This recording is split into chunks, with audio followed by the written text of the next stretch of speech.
G'day again. In between songs, I just found my recipe that I thought I'd destroyed or lost. I don't know if it's the original one, to be honest, but it looks very much like it. This is this super beer I made 2nd of July 2015. I even dated it. This one is the one I called Ishtar Ale because it was made last July. Maybe I was trying to recreate the Ishtar Ale that I made, which, man, they stuff. I don't know, it was when I first felt inspired enough, energetic enough to start talking publicly. So I'm going to read it out to you. If you want to screenshot it, you can even, hope that's in focus. But I'll read it out as well, so you can write it down for yourself or hopefully get a picture of it. Now, you don't have to follow any of this religiously. It's not religion. That's just one of the experimental brews I made that worked brilliantly. So I boiled 3 litres of water to mix everything in a big pot on the stove. A couple of tablespoons of molasses. That's what I didn't put in the last one.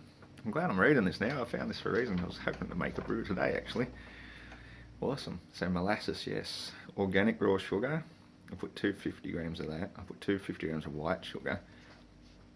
It just converts it to alcohol, so it doesn't matter that it's processed sugar. It's the only time you should really have processed sugar.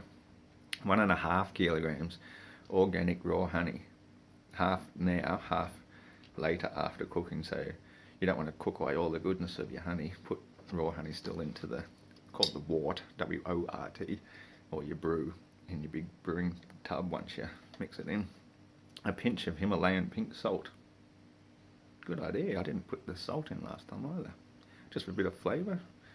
1/4 cup of cocoa powder. 1 cup of maca powder. M-E-C-E, maca. That's the stuff.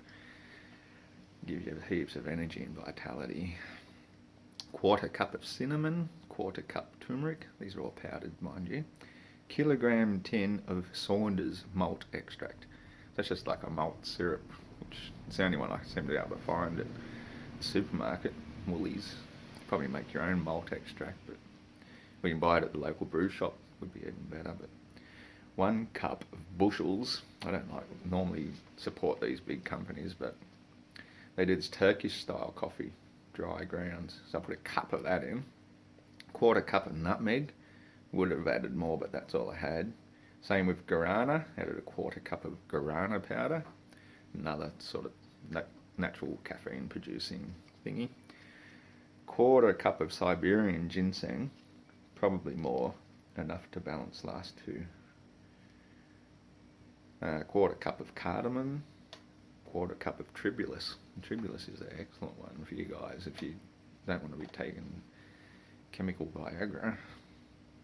1 teaspoon of cloves. Too strong to want to add more. Yeah, cloves are quite strong, but they're good. It's got good antibacterial properties. 1 cup of brown sugar. Whoops, more alcohol. Yeah, the more sugar you put in, the more it ferments, the stronger your brew is going to be. 1 litre very strong ginger tea. 1 medium chopped root steeped. 1.7 kilogram Tooheys dark ale. That's right, I had Tooheys this time. I normally use Cooper's, but Cooper's is a bit more expensive, whereas Tooheys sometimes comes on special. Yeah, forgive me, not Cooper's, but it was on special. Good memory, eh? And a 1.7 kilo Tooheys special lager, same thing. Forgive me, Cooper's, but it was on special. So, yeah, I mix it in that big, it's a 60 litre drum. I've learnt not to fill it all the way to the top, because then it just overflows everywhere, but I've taken care of that problem too by putting an overflow pipe into a 20 litre bucket that's a sealed lid as well, with its own little breathing bubbler on it, rather than just put the bubbler directly onto the keg.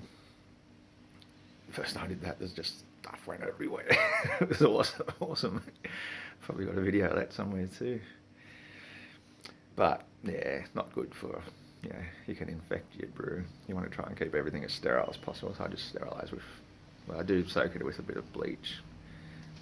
Just normal chlorine.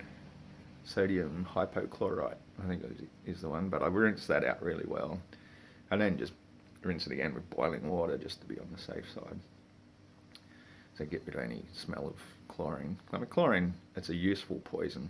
That's why they put it in our town water supply, because it kills off lots of nasty bacteria and stuff. But if you don't have a water filter at the end of your tap before your water comes out, it's the equivalent of, I think I've said this before too, getting buying bread at the store, getting it home in a plastic bag. Like, the plastic bag's great to keep your bread fresh and clean, but if you don't eat the plastic bag too, it's just nonsense. So it's the same with your water. It's good to get it to your tap that way. If you're on tap water, get a filter, carbon filter, takes the chlorine out and most of the other nasties. Can't believe they add fluoride to it. Trying to dumb me down, won't work. Too smart for you bastards. So yeah, always use filtered water.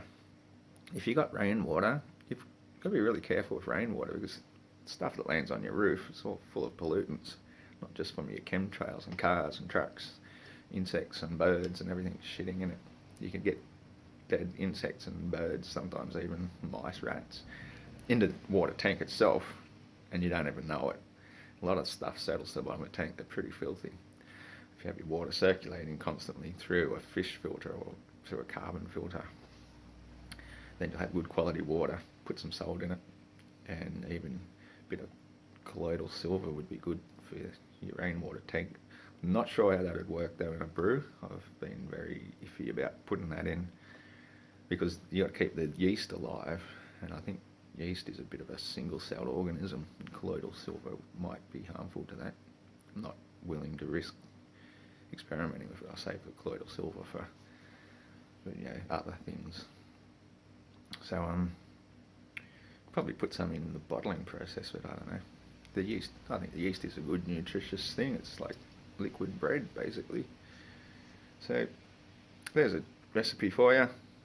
Feel free to fiddle with it as much as you like, or follow it and let me know your results. Cheers to beers.